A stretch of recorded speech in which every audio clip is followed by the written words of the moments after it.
je vous le dis tout de suite, cet euro, il est pour nous. Cette coupe, elle rentre à la maison. Bonjour à tous, bienvenue sur ma chaîne YouTube Parisian Football. Content de vous savoir que vous êtes de plus en plus nombreux à suivre la chaîne. Merci beaucoup pour vos likes, pour votre souscription à la chaîne. Et merci aussi de la partager parce que je sais qu'il y a certains qui la partagent avec leurs proches. Je souhaite vous remercier du fond du cœur, l'équipe. En tout cas, continuons ainsi à nous développer et je vous kiffe, je vous aime pour tout le soutien que vous me donnez. En tout cas, l'objectif de ce live ce soir, c'est essentiellement d'analyser un peu cette équipe de France qui va affronter le Canada très prochainement, dimanche. Donc du coup, on espère que on est excité parce que c'est les derniers matchs avant le début de l'Euro. Donc espérons que cette équipe va monter en puissance et va montrer de quoi elle est capable sur ce match-là. Donc du coup, on va analyser un peu cette équipe du Canada. On va voir un peu leurs points forts, leurs points faibles. Et on va aussi parler de mon chouchou parce que je vous le dis, N'Golo Kanté, il ne rigole pas. Il va faire sauter des places. Accrochez-vous, on va en parler. Et après, on va voir un peu notre composition d'équipe, quelle composition on va débuter sur ce match-là. Si vous avez une composition d'équipe différente, n'hésitez pas. Si vous n'êtes pas d'accord avec mes choix, mettez un commentaire. C'est intéressant, comme ça on va pouvoir débattre, d'accord ? Donc du coup, sans plus tarder, on va essayer de rentrer dans le vif du sujet. On va regarder un peu cette équipe du Canada. Donc du coup, comme vous le voyez, cette équipe du Canada qui a affronté les Pays-Bas a joué exactement juste hier. Donc du coup, est alignée en 4-4-2 du côté de l'équipe du Canada. Donc il y a eu Claire qui était au but avec Alphonso Davies, couloir gauche comme d'habitude. Cornelius. Après, il y a eu Moïse Bombito. Sur le côté droit, il y a eu Johnson. Au milieu, il y a eu Eustachio Koné et sur le couloir gauche, il y a eu Millard. Sur le couloir droit, il y avait Boucharan et en avant-centre, il y avait Larin ainsi que Jonathan David qui évolue exactement du côté de Lille. Donc du coup, cette équipe du Canada a joué ce match avec beaucoup de difficultés, spécialement en deuxième mi-temps. Et quand vous voyez un peu les résultats ainsi que les statistiques du match, vous observez que cette équipe du Canada a pris très très cher. 4-0 avec exactement des buts de Memphis Depay, Jérémy Frimpong, Woul Vergost ainsi que Virgil van Dijk. Et quand vous voyez exactement tous les buts sont intervenus exactement durant la deuxième période. En regardant un peu les statistiques du match, on observe qu'il y a eu 20 tirs côté Pays-Bas. Vous vous rendez compte qu'est-ce que ça représente? C'est astronomique. Alors que cette équipe du Canada n'a tiré que 6 fois au but et n'a cadré que 2 fois. Alors que cette équipe du Pays-Bas a cadré 11 tirs. En termes de possession, cette équipe du Canada était ultra dominée avec 61% de possession pour les Pays-Bas et juste 39% pour le Canada. Donc du coup, je vous le dis, l'équipe, faudra se méfier de cette équipe des Pays-Bas qu'on aura dans notre groupe durant cet Euro.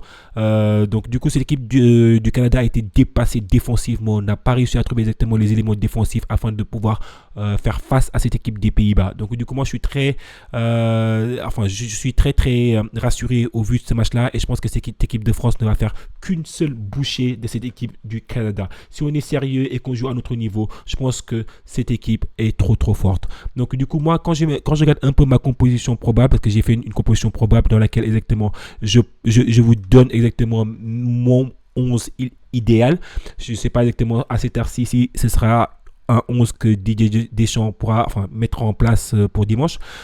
Donc du coup là, moi je partirai au but avec Mike Maignan en tant que gardien. Sur le couloir gauche, je mettrai Théo Hernandez parce que Théo Hernandez, j'ai beaucoup aimé son affinité avec Kylian Mbappé sur le couloir gauche. En défense centrale, je pense que j'ai beaucoup aimé William Saliba parce que je trouve qu'il a fait une saison monstrueuse du côté de Arsenal et donc du coup je pense qu'il mérite largement sa place dans cette équipe-là. Je l'alignerai avec Ibrahima Konaté. Ibrahima Konaté qui est l'un des défenseurs clés pour moi, spécialement du côté de Liverpool. Et même qui est actuellement très convoité du côté du Paris Saint-Germain. Après couloir droit, je mettrai Jonathan Klaus. Jonathan Klaus, moi j'ai beaucoup aimé exactement son match qu'il a fait. Franchement, j'aime bien exactement le but fabuleux qu'il a marqué. Et je suis beaucoup plus convaincu par Jonathan Klaus que par Koundé. Après, j'ai aligné deux milieux plutôt défensifs, en sachant que Eduardo Camavinga sera plutôt un box-to-box. Et pour moi, N'Golo Kanté sera un peu plus défensif que Eduardo Camavinga. Du coup, je mettrai N'Golo Kanté parce que pour moi, N'Golo Kanté, clairement, il va faire sauter des postes ici. Son premier match contre le Luxembourg, vous me direz, ok, c'est que le Luxembourg. Je pense que N'Golo Kanté, il est venu avec une détermination. on a retrouvé N'Golo Kanté. Donc du coup, je pense que le prochain match sera juste une confirmation contre le Canada pour confirmer qu'il a sa place dans cette équipe-là, qu'il a du rythme, que la technique, il ne l'a jamais perdu. Après, je mettrai devant eux Antoine Griezmann, parce qu'Antoine Griezmann, c'est le maestro, c'est le patron, c'est... Tu veux du ballon, donne-le-moi et moi, t'inquiète pas, je gère. D'accord, c'est ça, Antoine Griezmann. Et quand il n'est pas là en équipe de France, vous sentez tout de suite la différence. Donc, du coup, après couloir gauche, comme d'habitude, je remettrai Kylian Mbappé. Sur le couloir droit, Ousmane Dembélé. Je ne suis pas encore sûr à 100% parce qu'il n'a pas évolué au match sur le premier match. Il faut voir exactement s'il a une blessure ou quelque chose. Mais moi, si Ousmane Dembélé est en forme, directement, il débute au sein de cette équipe. Après, en attaque, j'aurais mis Olivier Giroud. Parce que je pense que c'est pas forcément mon choix numéro 1, mais le problème qui se pose, c'est qu'il n'y a aucun avancement qui a su saisir sa chance.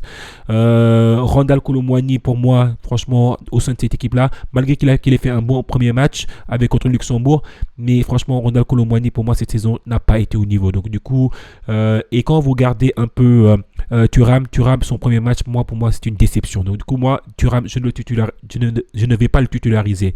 Après, ce que j'aurais bien aimé, c'était peut-être recentrer un peu Kylian Mbappé et peut-être aussi donner une chance à Bradley Barcola. Donc, du coup, parce que Bradley Barcola, je trouve qu'il fait une saison magnifique avec le PSG et son entrée avec l'équipe de France a été impressionnante. D'accord. Donc, du coup, là, maintenant, quand je vois cette équipe-là, moi, je partirai avec cette équipe-là. Dites-moi ce que vous en pensez dans les commentaires. Est-ce que cette équipe-là, ça vous semble logique, cohérent? Si cela ne vous semble pas exactement logique ou cohérent, n'hésitez pas à mettre vos commentaires parce que moi, je suis toujours ouvert. Comme ça, moi, on pourra échanger. Et c'est pour ça qu'on fait des vidéos, des lives, parce qu'on veut échanger avec vous. La team, je vous remercie pour cette courte et rapide analyse. J'espère que vous aimez ce type de format. Si vous aimez ce type de format, n'hésitez pas à mettre des likes, à suivre la chaîne. Comme ça, moi, après, vous allez en voir de plus en plus souvent avec l'équipe de France, le Paris Saint-Germain, les Coupes d'Europe. On est là, la team. On va kiffer cette année avec aussi les Jeux Olympiques qui vont bientôt commencer. Je vais vous faire live sur live, vidéo sur vidéo. Donc, n'hésitez pas à suivre la chaîne. Merci beaucoup, l'équipe. Et j'espère que vous profiterez bien aussi de votre week-end et qu'on va gagner ce match.